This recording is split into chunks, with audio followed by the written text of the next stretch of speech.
Coming up on the Get Lean, Eat Clean podcast. And so again, a person would this would be so easy. I'm not telling people they should trust me. I'm saying they could measure their pulse and temperature. And if those were low, I think they could infer that they had higher activity of the stress systems, and those systems liberate fat.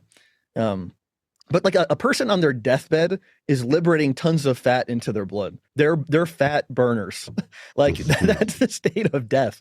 And so it's like the idea that we should like mimic that in some way is and again, things I'm saying right now are not controversial. Like this is like pretty fundamental in like in basic stress research. And so as being a low carb person and finding this out, I was shocked. I could not believe that so many people were saying that burning fat was some optimal fuel when it was so ingrained in the literature that this was like a response to stress to slow the system down, basically.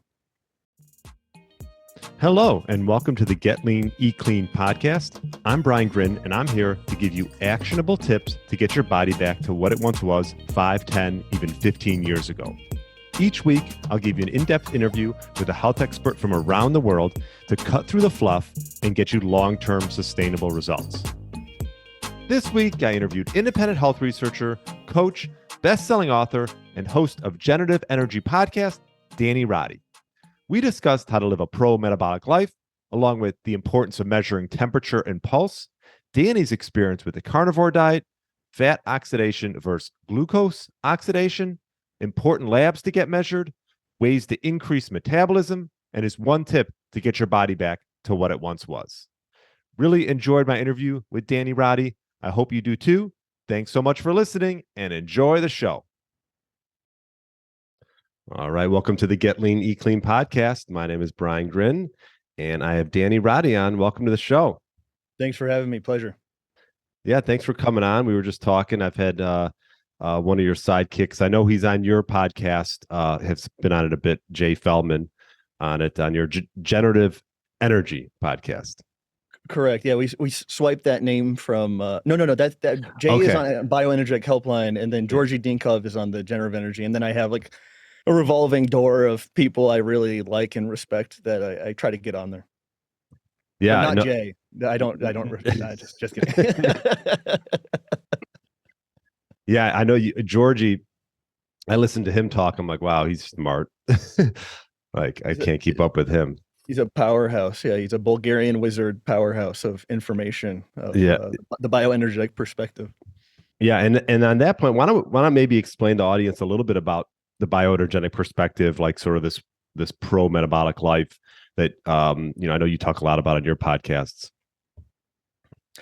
I think it gets to the heart of like what is health and like what is disease, and so it's like kind of staggering that in the health world you find out how few people are actually even answering that question. For example, like I cut my teeth in the low carb space, but like it would be hard for me to even think of if they had like a uniform idea of like what made a person healthy and what made them sick. And it's like, what if you just don't eat carbs? Are you now healthy? Like it and then that usually all these doctors would be like, oh well, we have like markers and stuff like that, then if you have a low CRP or something, you're going to be healthier, something like that. But it just didn't seem like a cohesive worldview.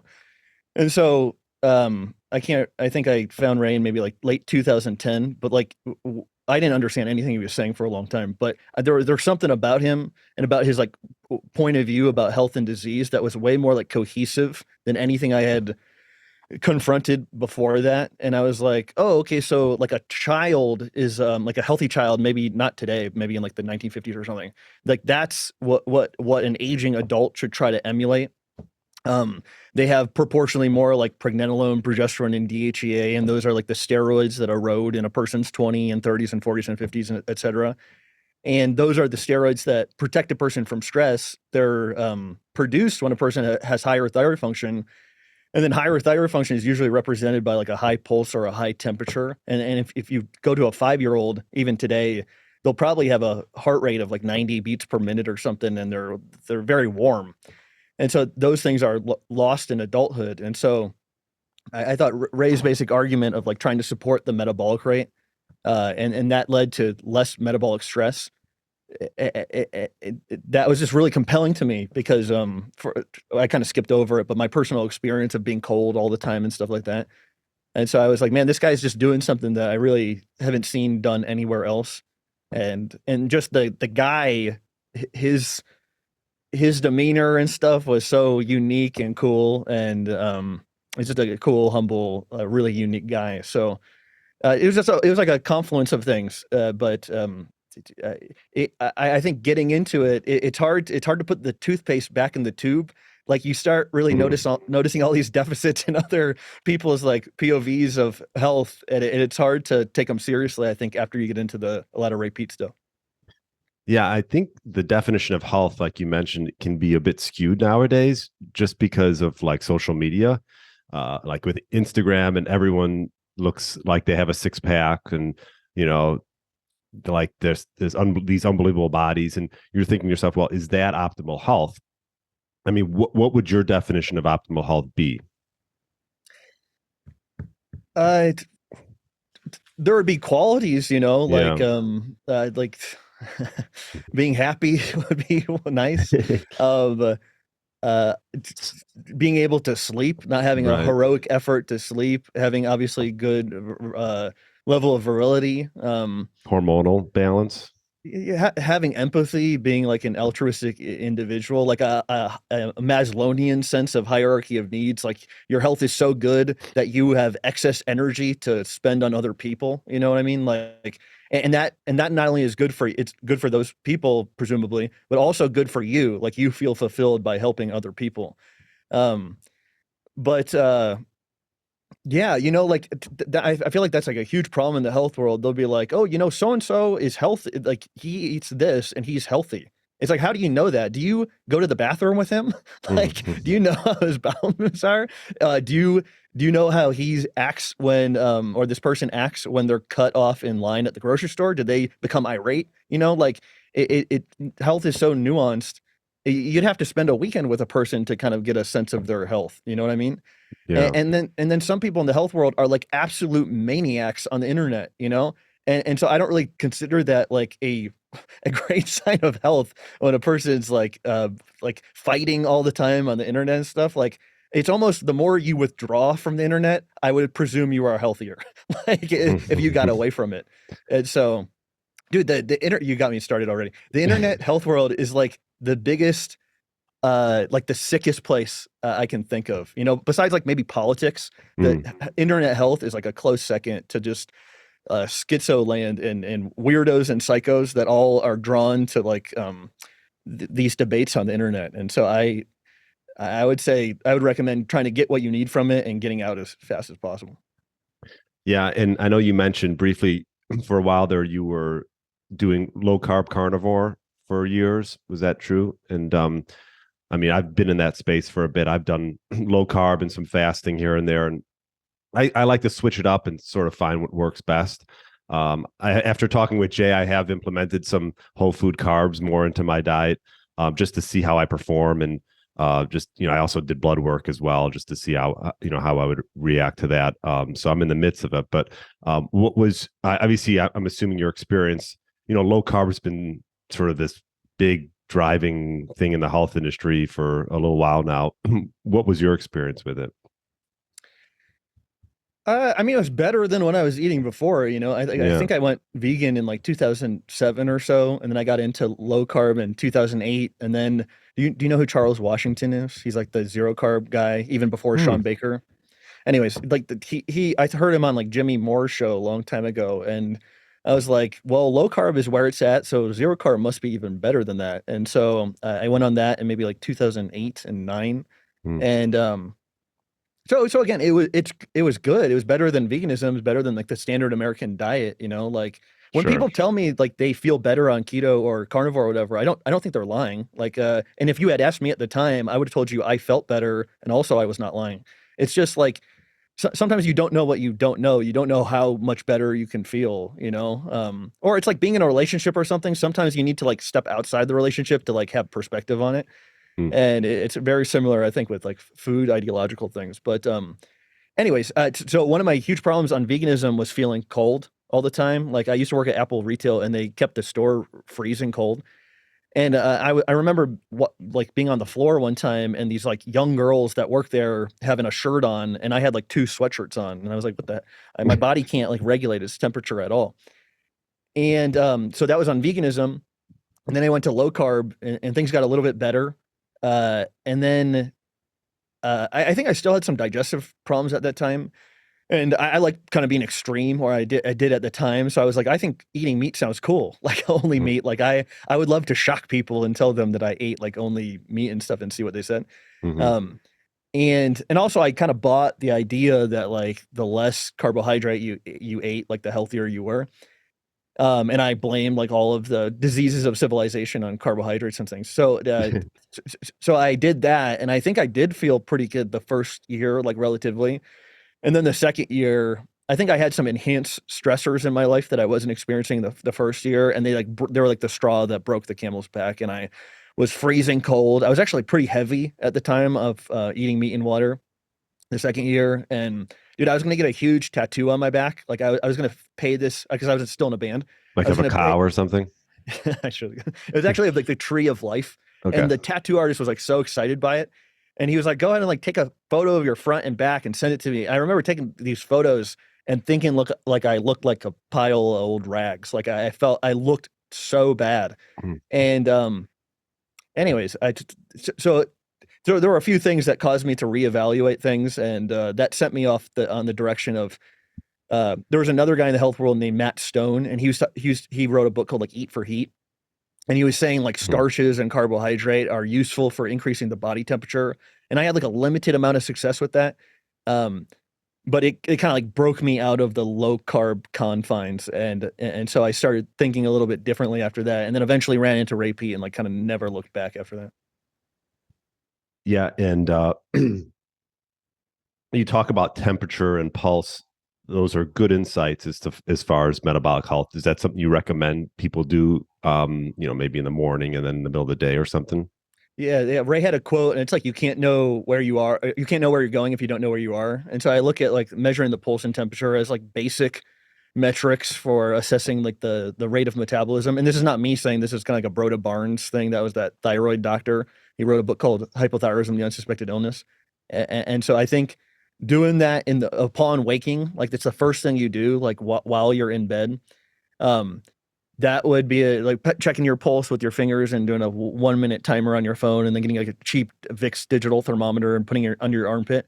Doing that in the morning and then again in the afternoon. Apparently the thyroid has a circadian rhythm where it should be the lowest in the morning and highest in the afternoon, and so a person could get a relative sense of their thyroid function just by doing that test. And then also total cholesterol and vitamin D and prolactin and parathyroid hormone and TSH, and like those are all useful tests too. And Mm-hmm. so, but the temperature and pulse are not. Some people think it's like, oh, well, I won't do the temperature and pulse because I'm going to go get lab work. But the temperature and pulse don't lie. Like lab work is like a Jackson Pollock painting, and it's like, I'm going to show you this, and you tell me what you see. You know, it's like 20 people would tell you different things of what they saw, and lab work can be so wildly interpreted differently by different people. And so, um, like me going back and looking at all the tests that I had gotten from doctors, like I cannot believe these people have jobs. Like they let stuff. I was telling them I was like freezing cold, and my TSH was relatively high. So is my cholesterol. These are like kind of calling cards of low thyroid. My prolactin was high too, which are calling cards of low thyroid. And these like trained doctors had no clue. It's just a sad state of affairs, and that's why we're all rushing, because institutions have failed all of us. Is why we're having this conversation. You know, people are searching for what actually works because institutions are so terrible. Yeah, and I know you talked a little bit about like, did you have some digestive issues? I mean, I think sometimes that people have digestive issues and they end up getting into carnivore, and it actually helps because they're eliminating a lot of those gut stressors that they took on with like grains and things like that, and even vegetables. Maybe they can't, they're not good at digesting raw vegetables. Is that part of the reason why you got into carnivore? Were you having gut issues, or was it just something you thought was like the next thing? I actually say that in one of the videos I made. Like I kind of give multiple reasons for why a person would feel real good doing carnivore. And Mm-hmm. it's like when you limit things to meat and water, you're cutting out so much like toxic shit in the diet that it's going to be really helpful for the person, especially when they're having intestinal irritation. Right. And so, yeah, I think most of my life I was constipated. And then when I went on carnivore, I didn't think of it as constipation, but I was having a bowel movement like every 3 days. It wasn't like hard to pass or anything. So it was just Right. like really slow moving bowels. But I did that. It was one of the reasons. Like, I think a lot of times I would eat a food and have some type of negative reaction to it. And so I kind of developed the idea that I was allergic to most foods. And so I think that's what that was one of the things that drew me to the carnivore idea. Because again, you can kind of like, dude, I can find a reason not to eat anything. You know what I mean? Like it's Oh, pretty easy at this point. I can make like a hypothetical like reason to do that. And if you're in the health world for that long, you realize there's problems with like every food, you know? And so you what could I think find people something on start. You could find something on anything, right? yeah, yeah.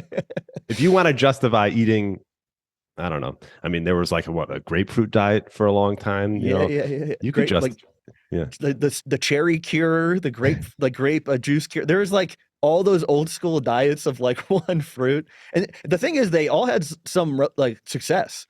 And so I was actually talking about this with my last call, but one of my smart friends like 10 years ago was like, Danny, a lot of the really successful diets all eliminate starch. So like the milk diet, the grape juice diet, the cherry diet, the grapefruit, like a lot of them were just excluding starch to an extent. But anyways, Hmm. man, I went off topic. What were we talking about? No, that's okay. You were talking about we were talking about carnivore and how it can be effective in the sense that because it eliminates a lot of the Got it. gut stressors Got it. that could happen. Got it. I think the danger in using it for something like that is I kind of see carnivore and keto as like a one-way street to like nowhere.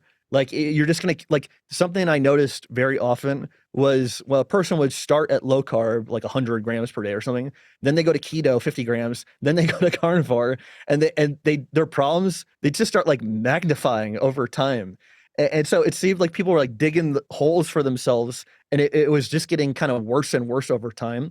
And so I would hypothesize or infer that like their metabolism is getting more suppressed and suppressed over time, and they're feeling the devastating effects of adrenaline and cortisol and things. And so it's I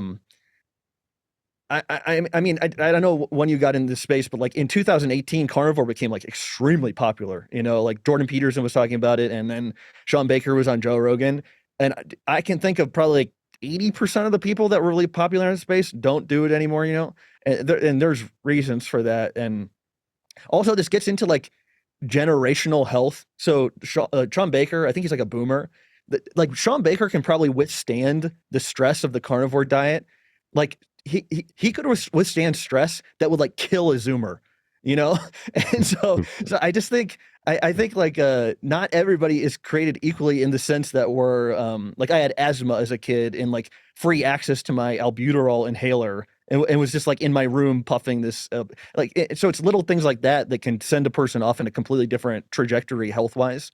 And yeah, I mean I could list a lot of different things, but You should have Sean on your podcast. he out of the I mean I mentioned schizos and psychos in the health world. He doesn't strike me as that. He seems like a No, relatively cool guy. I've had him But on. I've had him on. Yeah. but he doesn't.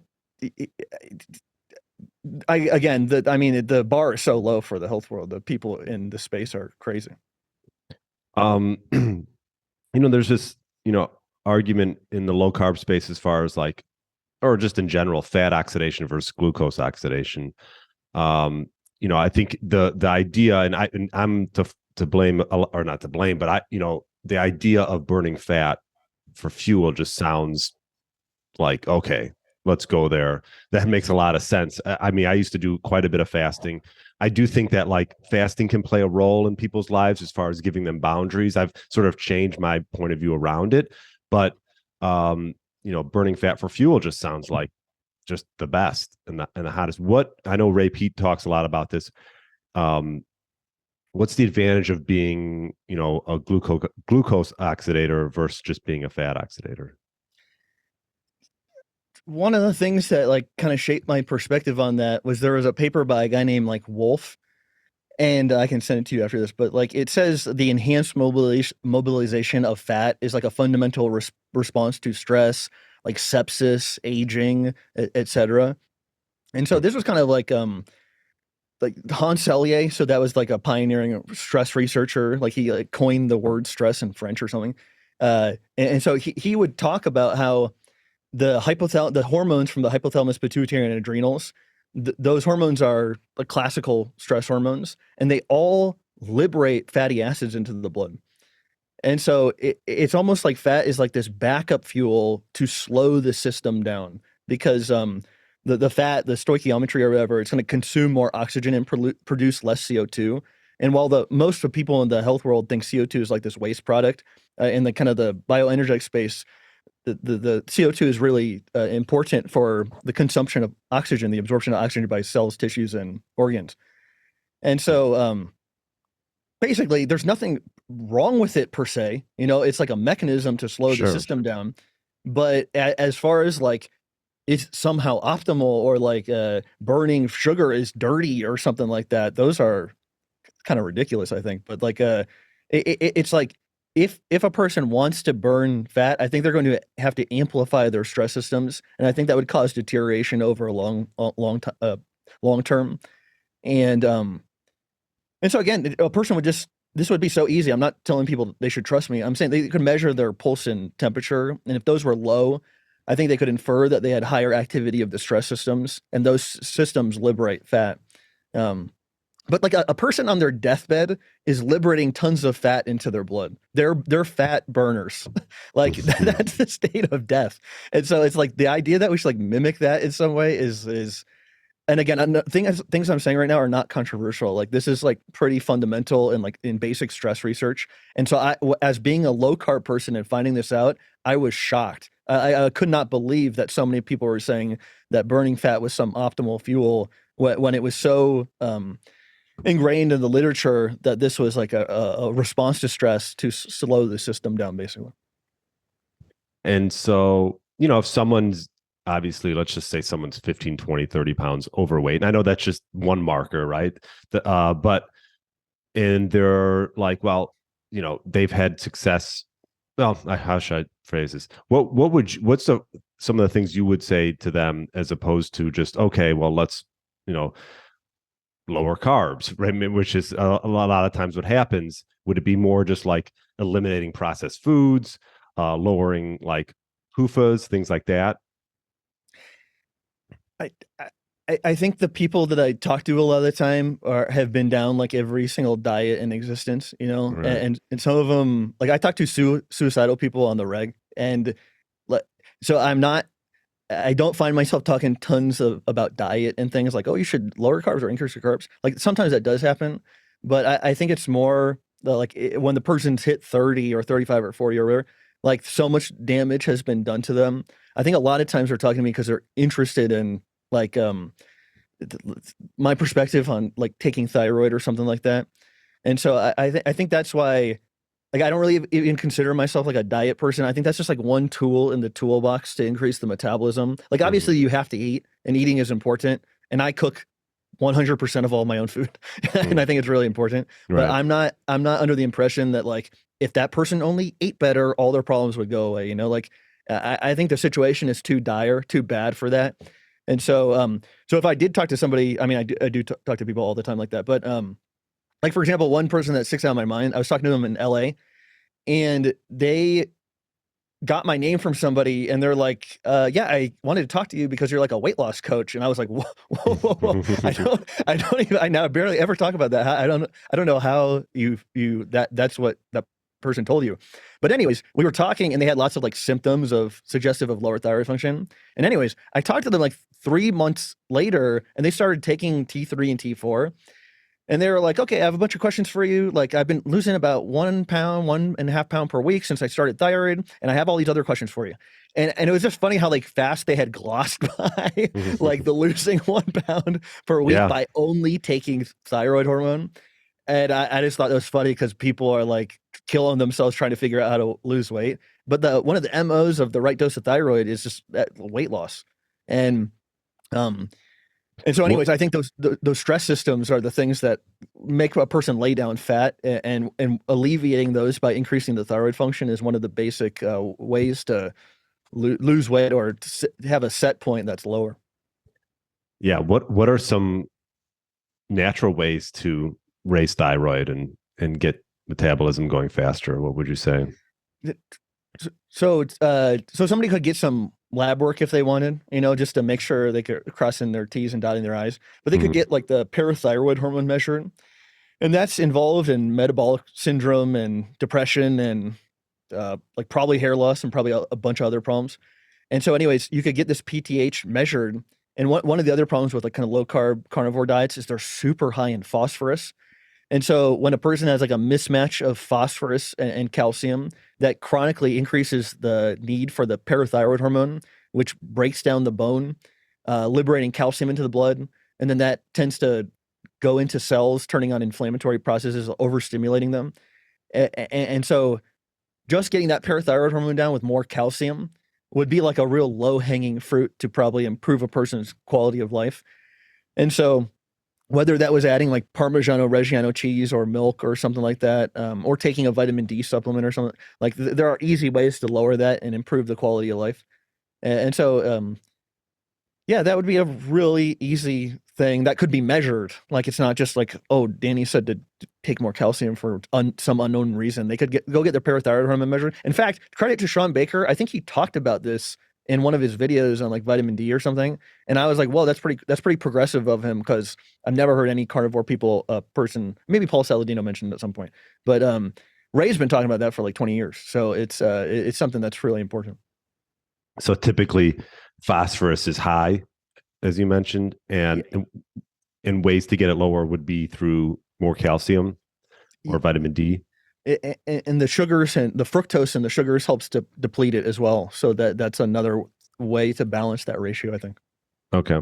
Yeah, because I remember hearing Jay talk about like orange juice. I'm like, orange juice. I'm like, I didn't, like maybe touch a little bit on how juice can be beneficial and almost like it's like anti-stress, right? Yeah, I mean, in one of Ray's articles, I think he said the lack of availability for sugar is basically like the kickoff to the stress response. So like the blood sugar of how low it gets basically signals the liver to release its glycogen, and I think that acts through like adrenaline and glucagon and long-term cortisol. And I think the hypoglycemia triggers the corticotropin release hormone, which activates the pituitary to release ACTH and cortisol in the adrenals and things. But yeah, like sugar. I mean, so the cortisol, the whole function of cortisol is to break down the tissues to provide glucose. And so if a person's just not eating much carbohydrate, they're going to increase their cortisol to make the glucose. And so, I mean, some low carb people have started saying, well, that's a good thing then. Like, I mean, they'll take it that far, but I don't know many people that think higher levels of cortisol are like life extending. It also makes a person feel pretty bad, and so it can causes brain damage and things. So that's probably a long-term issue. And cortisol is one of those things where obviously it fluctuates throughout the day. So as far as like measuring that, I mean, it's higher in the morning, right away, and then it slowly decreases and stuff. I guess if it's not decreasing, that's probably an issue. But when you get your blood work done, it depends on what the time of day, right? Yeah, the dawn phenomena, I think, is when it rises and kind of wakes a person up. But so again, I would say that if a person's temperature and pulse are lower, because cortisol suppresses the thyroid function, it's like one of those go longer on less hormones to slow things down. So that's like this whole picture is like speeding it up for slowing it down. Like low carb, almost everything they say is like slowing it down. And that's like a philosophy or ideology about health of like, it's actually good to slow things down because you're a car. And if you break down too fast, you won't last as long. So slow things down, like cryotherapy and ice baths and stuff like that, fasting, all those things are in an effort to slow things down. And so the reason I think most people find most low carbers find race stuff to be kind of like untasteful is it's like the complete opposite. You're trying to speed things up. You're trying to like mimic the metabolism of a 5-year-old. And that's like, you want the pulse and temperature to be higher. Like, sugars are better fuels in every single way than fats. Like they help support mitochondrial respiration. The fructose like activates multiple points in the respiratory chain that are blocked by fatty acids or damaged by PUFA. And so it's again, it's like a completely reworking of the paradigm or the frame a person is like bioenergetic or rapey people and low carbers are watching two different movies, and so that's why it's hard to talk to each other because their values are completely different, and that's why the buy-in to this stuff is super high, and I think I saw a tweet from like somebody 2 days ago, like it it takes a lot of work to assimilate it, and I hardly ever still see somebody like Steelman kind of raise ideas. It just a lot of times it just reeks of them having no idea what they're talking about.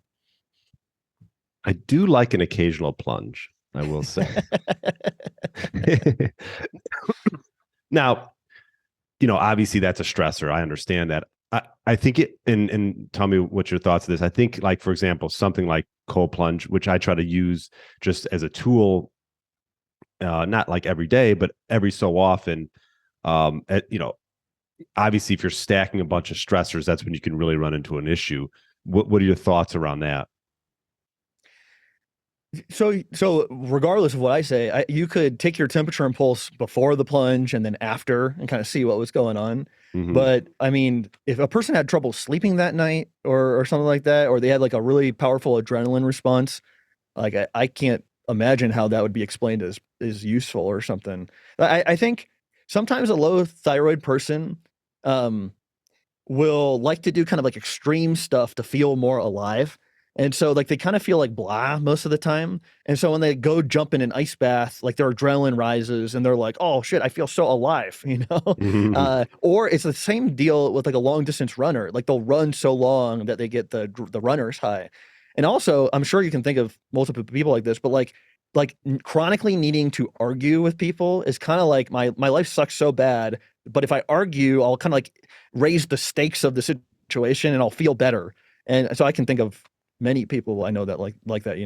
And so again, I think these are all, even gambling or cheating on spouse or significant other, they're kind of like similar types of actions, Mm. and or doing drugs or whatever.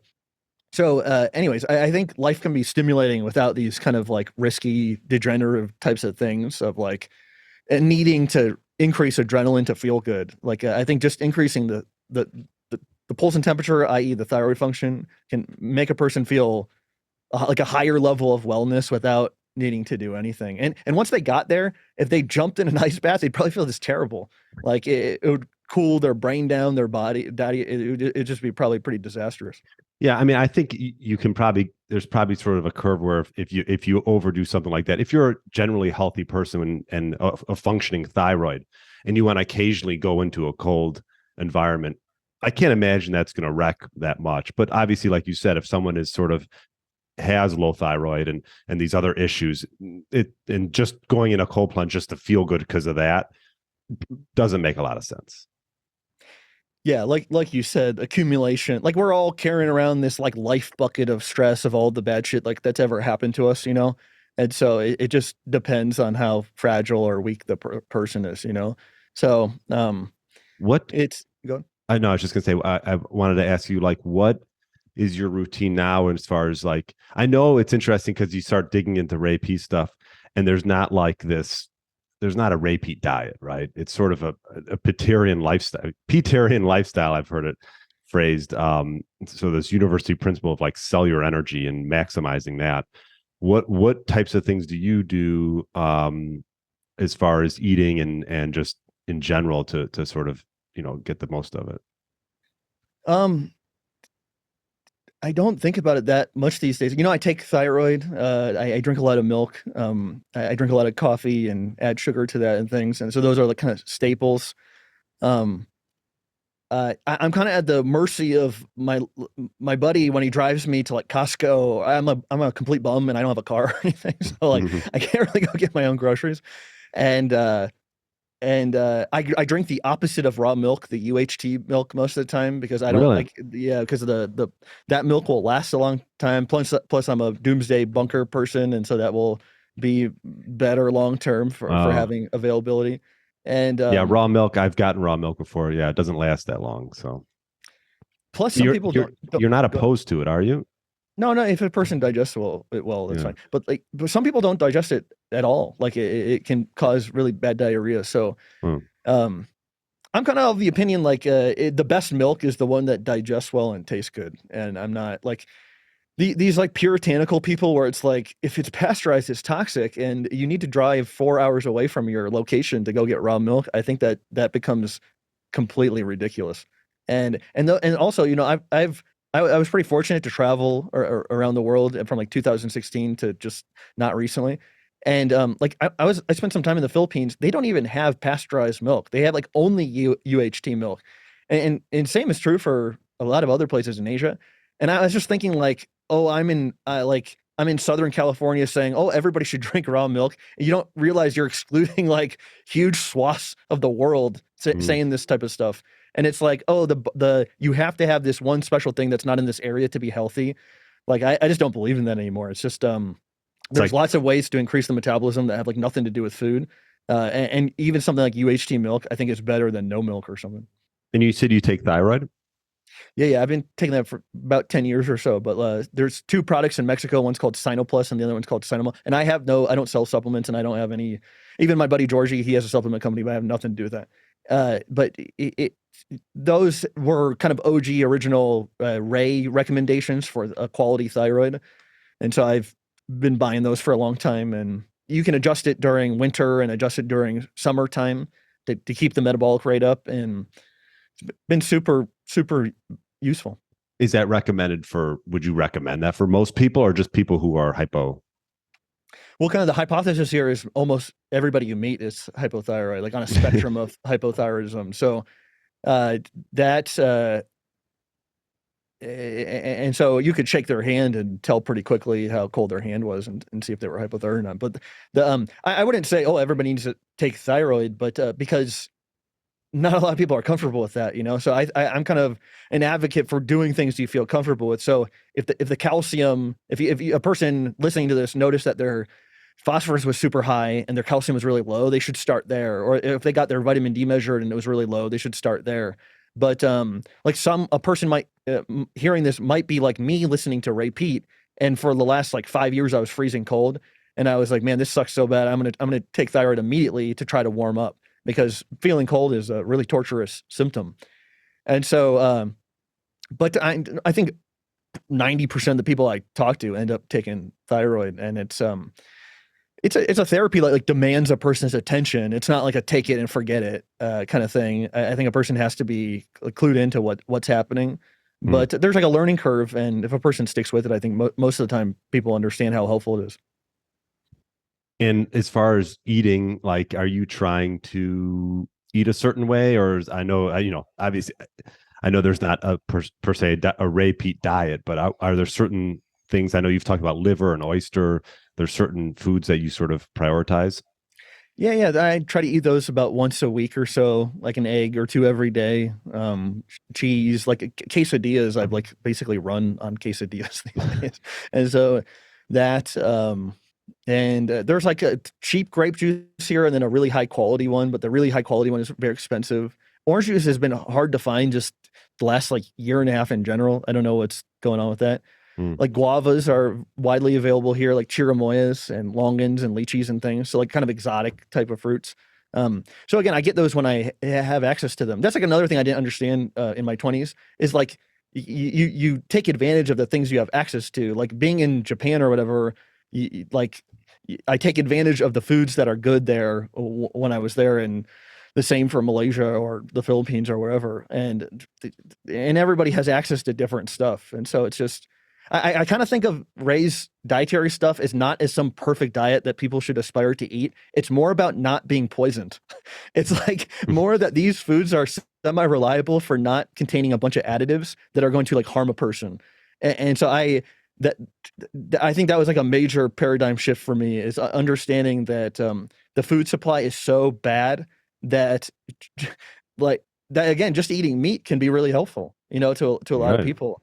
And so like a long time ago, maybe like 2012 or something, I made like a series of blog posts called "The Lens of a Petarian," And I was trying to explain like why fruitarianism helped some people and why like carnivorism helped some people. And a lot of them have overlapping things, you know? And so I think something like Ray's like big picture idea explains a lot of stuff. It explains a lot of things about different dietary approaches and why like being out in the sun makes a person feel good and why like having something that you're like there's a quote from Abraham Maslow. It's like the only people I know that are happy are doing something they feel strongly about or feel like is important. And so all things being equal, if a person had just like terrible nutrition but was like really felt like they were on their life trajectory or fulfilling things they needed to, like their health might be better than the most ardent carnivore person that felt purposeless or something. And so there's so much goes into it. And once you, I think a person acknowledges how complicated it is, like the dietary war stuff becomes way less appealing, I think. Yeah. And he talks about like obviously sugar, aspirin, calcium through I mean calcium is your best way to get calcium. Would you say it's through milk or would you say through supplementation or even leafy greens? Yeah, milk or cheese or Okay. spinach or well-cooked kale or calcium carbonate. Like I'm not a big supplement guy, but I think that's warranted to supplement if it was really low. And then we talked about red light. I just was telling you off air before we got on. I just got red light therapy, whatever you want to call it. What was his thoughts on red light? I think a huge proponent of these chicken lamps that I have behind me. And so the one kind of beef I have with the red light industry is they make these big things that are like $900. Yeah. Like these lights behind me are like $30. And so that's another thing I loved about Ray is like kind of the Dave Asprey's of the world are like catering to this like elite mentality of health of what you have to be a billionaire to like buy all his junk. And I just don't think health it's like only for rich people, you know? And Ray's whole intro into the health world was trying to like help lower socioeconomic people like get better health. So presumably they could rise up and overthrow like the bad stuff that was going on. So it's I just yeah. Anyways, $30 chicken lamp for some $900 Juve light or something like that. And honestly, I think these chicken lamps are probably better. Ray was making the case that the incandescents give off inconsistent spectrum that's more similar to sunlight. And he was saying, at least in a few experiments with the LED red lights, they could cause cancer growth. And so he was saying the LEDs were more similar to like EMF and that they weren't always safe. And so, so again, a situation where the cheap $60 thing is going to be superior to the $1,000 lamp. And what about like a couple other things that I know he's talked about? Coffee. You like coffee? How is he? I mean, coffee obviously, depending on where it's sourced, probably plays a big role as far as health. What are your thoughts around that? Yeah, I have like real limited access to good brands of coffee here, but okay. yeah, I don't like I don't have a super strong opinion on it. I kind of buy the ones that I like, and those happen to be like organic varieties, but I don't even know how important organic is these days or what that even means. But yeah, I think the biggest thing with coffee is if a person is under stress and they drink like black coffee, that's likely to lower their blood sugar and kind of cause the rise in adrenaline that makes a person real shaky. And so I think the coffee being like this double-edged sword, it should probably be diluted with heavy cream or milk, and sugar should be added to it to not like lower the blood sugar. And so I think that's like kind of the biggest rub against coffee is using it black. And so and then if it's like if a person's using it because they think they have to or something, it's always causing problems. I would just recommend dropping it or something. It's like it's not worth feeling horrible all day or something because Ray drank 5 cups of coffee, therefore I need to, or something like that. Right. Like I used to think like that. Yeah, I mean, I feel like if you rely on it too much, then it's probably not a good thing. If you feel like you need it to get going for the day, you know, I try to use it. I'm not a big coffee drinker, but I'll use it strategically. I'll actually add salt to it, and do that like pre-workout. Yeah, yeah. So I was never a coffee drinker until I found out who Ray Peat was, and even then, it took a long time to integrate it into things. But the one thing that kind of turned me over was it being a source of magnesium. I didn't know that, and but like a strong cup of coffee can contain like a significant amount of magnesium. And so Mm. anybody that's been in the health world long enough, they know that magnesium is kind of hard to get on any diet. Right. And so having coffee as a source of magnesium is pretty useful. And then lastly, what about saturated fats? Thoughts around that? I know with the Ray Pete, he wasn't like a huge high protein guy, but he's more like a moderate protein approach. Well, yeah, that was a major thing that he kind of shifted on towards the end of his life. I thought it was, if I had a few questions to ask him, I think a lot of them would be about that. Okay. Just because I thought it to be, I find it more fascinating now than when I had access to him on like the podcast to ask him about it. Did you have him on your podcast? Yeah, we talk to him all the time. Oh, okay. It was what made 2021. Those were such shitty years, and like 2021 and 2022 were so special because we had him on so much. We were like spoiled. We had him on so much. It was just like crazy. Yeah. What was your question about protein? Saturated fats. Oh yeah, I think he was huge. Like the PUFA, I think to him was like the most wrecking, devastating thing that had been added to our food supply. So there's like, I'm sure you've seen it, but like there's a reference that says from 1909 to 1999, the amount of soybean oil in the diet went up 1,000%. And so again, just eliminating that would probably improve everybody's health like tenfold. You know, we probably go into some like utopian society just by getting rid of these vegetable and seed oils or something. So I think those are the things that are accumulating in the body, causing like cellular injury, amplifying the hypothalamus, pituitary, and adrenals. Like if we had pure saturated fat in our body, I think when we'd encounter stress, like a mismatch between our resources and the demand and available resources, those same systems would be activated, and we'd release saturated fat into the blood. And I think that release of the saturated fat into the blood would over time terminate the hypothalamus, pituitary, and adrenal reaction. So it would be like self-limiting. But because I think we have PUFA in our tissues, those tend to like amplify the stress reaction. And so I think that's why, again, focusing on the stress energy whole concept is so fruitful. Because everybody, I mean, if you ate just a normal Western diet for a certain amount of time, you probably have lots of unsaturated fat in your tissues, and I guess you could do a biopsy to check or something, but I don't know if it'd really be worth it. But yeah, the saturated fat. Like I just got 2 dogs. I don't know what they were eating for. I don't even know how old they are. Like maybe 2 months or something. So I've been feeding them lots of coconut oil to kind of like dilute whatever they were eating before that, you know. And Does eating saturated fats help dilute if you've had a diet of fast food for the past 20 years? Does that help dilute the amount of PUFAs that could be in your system? I think so. And it also helps like at least coconut oil. I think it has some like aspirin-like qualities, like inhibiting the cyclooxygenase 2 enzyme that makes the prostaglandins, which is kind of like one of the reasons PUFA is harmful is that it can turn into these like hormone-like fats called prostaglandins. And for example, one of the prostaglandins takes testosterone and aromatizes it into estrogen. And so, anyways, like coconut oil has like anti-inflammatory properties. And so I think that's true of probably most saturated fats. But yeah, Is that what you? I'm sorry. Is that what you cook in a lot? Do you cook in a lot of coconut oil, or do you use something else? I don't really love the taste that much, so I just use butter most of the time whenever I'm going to cook something. Okay. And when you talk about PUFAs, like industrial seed oils, you're talking like canola, corn, cottonseed, peanut, all those, sunflower. Yeah, and they're just the easiest things to replace in the world. Like Right. if a person were going to do one thing, I mean, and I mean, just I doubt anybody's going to miss their canola oil. Like replacing that with coconut oil, like the refined version, or even hydrogenated coconut oil, like that would probably taste better. And I doubt a person would miss it. You know. Yeah, you don't even know it's in products. I think I was looking. I mean, obviously. I was looking at sunflower seeds. They're in sunflower seeds. They're in grapes. Well, yeah, brown rice. They're in grapes. The PUFA are in grapes. So 5 tablespoons grapeseed oil requires. This is what I was looking this up. 5 tablespoons of grapeseed oil requires 625 grapes. Oh wow, crazy. Yeah. 5 tablespoons of corn oil requires 98 ears of corn. Oh my God. Super efficient process. Yeah.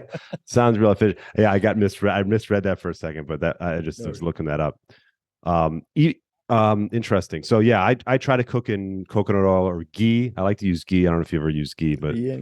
Have it yeah. stocked up for the apocalypse. Oh, do you? I didn't want to go down that road with you. That could be Yeah. another hour. The apocalypse that's coming.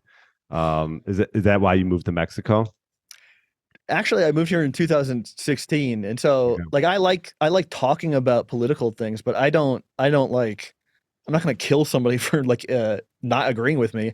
But that's where people were getting in San Francisco in 2016. And so I was like, man, screw this, and I left.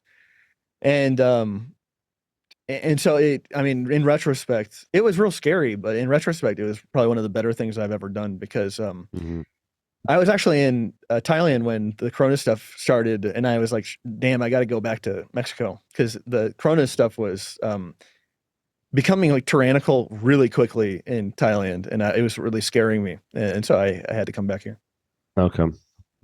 Um, well, Danny, this was great. I feel like we could probably talk for another few hours, but we'll leave it at that. What I asked this question to my guests, and you can answer it how you want.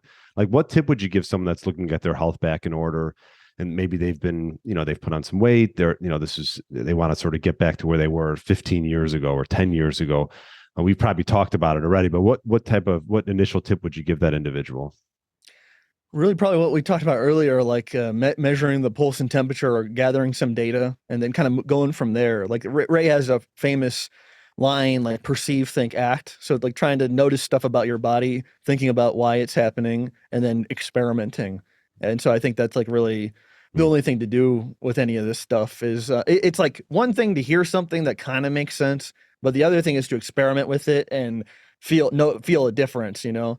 And that's why Ray was all about experience being like the source of true knowledge.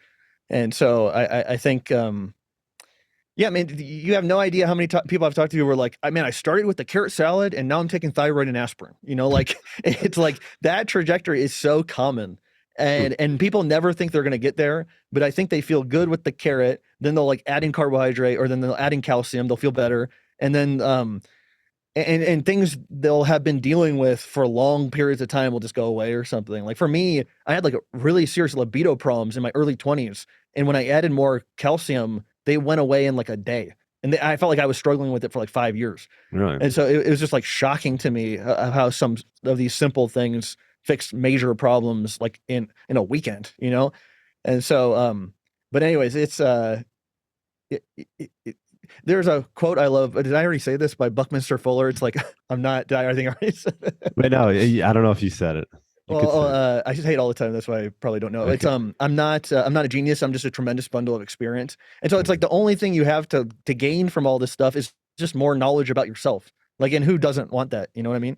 And so, um, and knowing more about yourself just makes your life easier. So, and I really feel like Ray's stuff is a toolbox to actually allow you to learn something versus like some nonsensical theory about what our ancestors did that has like basically no relationship to your life whatsoever. And so I think that's just a kind of a useless framework to engage with.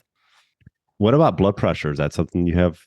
There's Yeah. a series of articles by a guy named Dave McCarran who found that the thing linking low blood pressure and like diet was usually a deficiency of calcium. And so there's like a Hmm. hormone that's connected to hypertension and high blood pressure called aldosterone that tends to rise when the parathyroid hormone rises when there's a deficiency of calcium or vitamin D or vitamin K or something. So, Hmm. and then I mean, hypothyroidism, hypertension is something else that can happen. So there, that's like the constellation of bad things that happens when a person's low thyroid or deficient in calcium or vitamin D that tends to coincide with high blood pressure. I know you're not a big supplement guy, but is there a vitamin D, like vitamin D with K2, I'm assuming, or is that something that one that you like over the other? Yeah, yeah. Any vitamin D that's like just in olive oil, or like a vitamin K that's just in olive oil. Like, Okay. I'm like really not confident in MCT oil anymore. Like, I think that can cause digestive problems for a lot of people. And so with supplements, I think it's just important to be real judicious with it and not like I think they cause more problems than they solve most of the time. But I think vitamin D in olive oil and vitamin K in olive oil, I think those are some like heavy hitter supplements that can improve a person's quality of life with it, not much effort. And if they find safe versions of them, yeah, I think those would be relatively safe to use every day. Does Georgie have that in his line? His vitamin K is like my favorite. Like right now, basically nobody's making vitamin K in olive oil, and so he kind of did everybody a big up by making it. I don't, as far as I know, I don't think his vitamin D is in olive oil. So I've been purchasing one from a company called Premier Research Labs. But the thing is, like in like 6 or 8 months, like this company could change the recipe to their vitamin D. So it's like this constant evolving process of finding stuff that's like not toxic. And so like right now that supplement is good, but who knows in 4 or 5 or 6 months or a year or something if it's still good. What's the name of Georgie's line? I think his vitamin K is called quinone, and it's idealabsdc.com. He should be paying me for this advertisement. You should be getting a kickback. Yeah. All right, Danny, this was great. Thank you so much. Best place for people to find you? Probably on Telegram, t.me/DannyRoddy is probably the best place right now. Or the Substack. I think it's DannyRoddy.substack.com. I think. I don't know. Okay. I'll put some links in the show notes so people can find you and the work that you're doing. I appreciate you coming on and sharing all this knowledge. Dude, total pleasure. Thanks for having me. Yeah. Thanks for listening to the Get Lean, Eat Clean podcast. I understand there are millions of other podcasts out there and you've chosen to listen to mine, and I appreciate that. Check out the show notes at briangrin.com for everything that was mentioned in this episode. Feel free to subscribe to the podcast and share it with a friend or family member that's looking to get their body back to what it once was. Thanks again and have a great day.